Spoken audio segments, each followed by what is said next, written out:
안녕하세요. 말씀이 삶이 되기까지 바이블 라이프 이은민 목사입니다. 성경에서 죽음을 잠잔다 라고 하는데 무엇을 의미하나요? 죽으면 육신은 흙으로 가고 영혼은 천국에 가서 예수님과 이미 죽은 성도들과 만나서 영생을 누리는 것 아닌가요? 라는 질문입니다. 오늘은 지난주 질문에 대한 부연 질문입니다. 지난주는 예수님의 죽음과 부활을 중심으로 살펴봤다면 오늘은 인간의 죽음과 부활에 대해서 좀 더 나눠보도록 하겠습니다. 죽음은 두려움, 그리고 슬픔과 더불어 다양한 감정을 불러일으킵니다. 더 나아가 죽음을 어떻게 이해하고 소화하느냐에 따라서 삶의 가치와 양식이 달라지기도 합니다. 먼저 성도의 죽음과 부활입니다. 이 부분은 웨스터민스터 소요리 문답 37번 그리고 38번에서 잘 알려주고 있습니다. 신자가 죽을 때 그리스도에게 무슨 유익을 얻는가입니다. 먼저 그 영혼이 완전히 거룩하게 됩니다. 그리고 그 영혼은 즉시 영광 중에 들어갑니다. 영화의 단계에 들어가는 것이지요. 더 나아가 그 몸은 그리스도와 연합하여 부활 때까지 무덤에서 쉬게 됩니다. 사람이 죽으면 육신과 영혼이 단절됩니다. 이때 성도의 영혼은 즉시 하나님과 함께하게 되지요. 하지만 육신은 부활 때까지 무덤에서 쉽니다. 종교개혁자들과 개혁주의 교회에서는 연옥과 같은 천국과 지옥, 그 중간 단계나 혹은 조상림보, 유아림보와 같은 또 다른 공간을 인정하지 않고 있습니다. 넘어가서 성도의 부활입니다. 신자가 부활할 때 그리스도에게 무슨 유익을 받는가입니다. 먼저 영광 중에 다시 살아남을 입습니다. 그리고 심판날에 공개적으로 인정을 받고 무죄 사면을 받게 됩니다. 더 나아가 완전히 복을 받아서 영원토록 하나님을 즐거워하며 살아갈 수 있게 됩니다. 마지막 나팔의 순간에 호련이 다 변화되리니 나팔 소리가 나매 죽은 자들이 썩지 아니할 것으로 다시 살아나고 우리도 변화되리라. 주님이 다시 오시는 날 영광의 나팔 소리와 함께 죽은 성도들의 육신은 썩지 아니할 몸으로 다시 살아나게 됩니다. 그리고 살아있는 성도들은 그 자체로 몸이 변화하게 되는 것이지요. 이 상황을 요한계시록 11장에서 마지막 7번째 나팔 소리와 함께 잘 이야기해주고 있습니다. 넘어가서 그럼에도 불구하고 죽음과 부활에 대해 헷갈리는 부분이 있습니다. 이유가 있지요. 첫째는 죽었다 살아나서 살아있는 상태로 하늘로 올라가신 분은 예수님밖에 없습니다. 즉 온전한 부활을 경험한 사람이 없다라는 것이지요. 둘째는 따라서 성경을 보고 이해를 해야 되는데 죽음에 대한 성경의 표현이 문제입니다. 사실 우리는 죽음에 대해서 다양한 표현들을 합니다. 먼저 우리 사회에서 죽음의 표현을 어떻게 하나요? 소천, 하늘의 부름을 받고 돌아간다. 이 말은 기독교 장례식장에서 많이 사용하지요.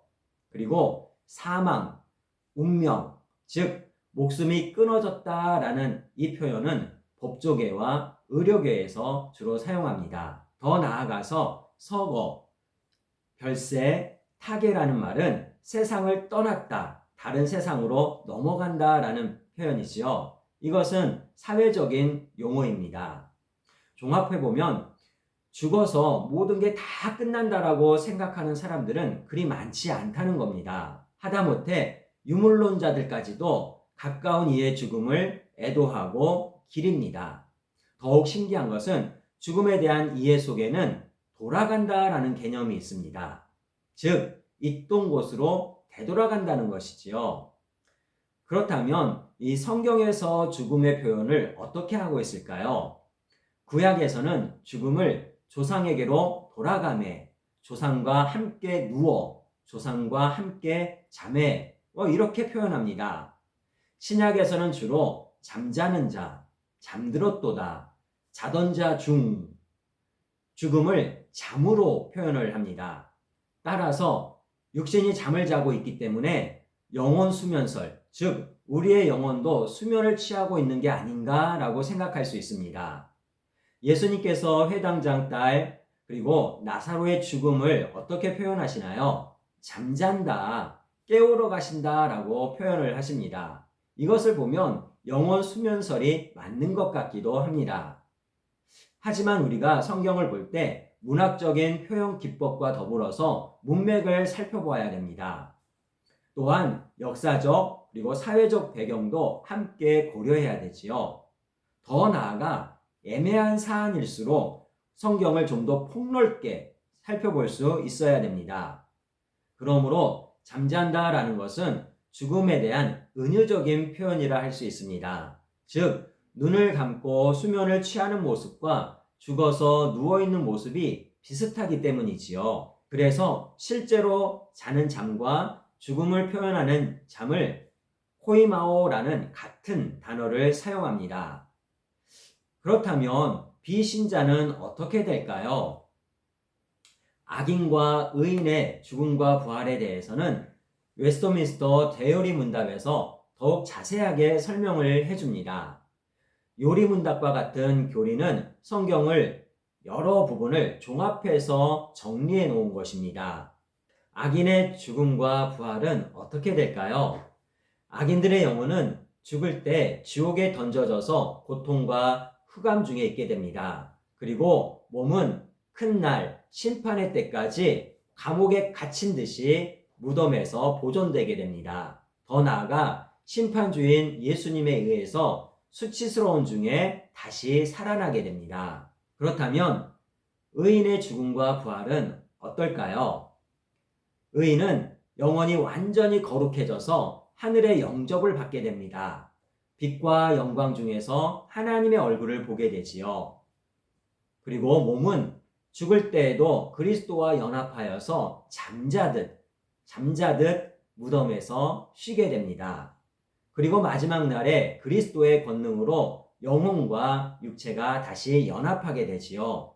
이 부활체는 예수님의 부활체처럼 신령하고 썩지 않고 강한 몸이 됩니다.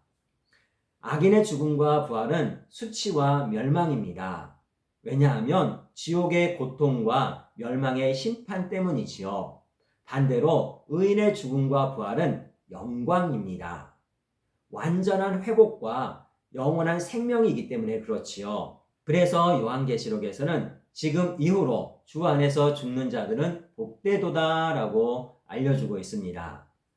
처음 질문으로 돌아가 볼까요? 성경에서 죽음을 잠잔다 라고 하는데 무엇을 의미하나요? 라는 겁니다. 잠잔다 라는 표현은 죽음에 대한 은유적인 표현으로 이해하시면 됩니다. 특히 그리스도와 연합된 성도의 몸은 잠을 자듯 무덤에서 쉬게 됩니다. 그렇다고 우리의 영혼까지 잠을 자는 것은 아닙니다. 우리의 영혼은 영광으로 들어가서 하나님과 함께하게 되는 것이지요. 넘어가서 죽으면 육신은 흙으로 가고 영혼은 천국에 가서 예수님과 이미 죽은 성도들과 만나 영생을 누리는 것 아닌가요? 먼저 육체는 흙으로 돌아가고 영혼은 천국에 가서 예수님 재림 때 부활한다라는 것은 성경적으로 바른 이해입니다. 바울은 죽음도 유익하다라고 합니다. 왜냐하면 지금 당장이라도 죽어서 그리스도와 완전히 하나 되어 살아가기를 바랬기 때문에 그렇습니다. 성도는 죽음과 동시에 천사와 같은 모습으로 주님과 함께하게 됩니다. 정리하면 믿음의 성도는 마지막 날에 영광의 나팔 소리와 함께 영광의 부활을 하게 됩니다. 즉, 우리에게는 영원한 생명이 보장되어 있습니다. 그리고 그냥 영원히 사는 것이 아닙니다. 우리는 하나님의 완전한 사랑과 공의를 누리게 되지요. 그리고 진정한 찬양을 하는 행복한 삶을 살게 됩니다. 그러므로 성도의 죽음은 영광이요 행복입니다. 따라서 죽음을 넘어 맞이할 영생과 부활에 대한 기대와 소망이 날마다 더해지기를 바랍니다. 그래서 하루하루 부활의 기쁨에 참여하는 행복한 삶을 살아가시기를 주님의 이름으로 축복하고 소망합니다.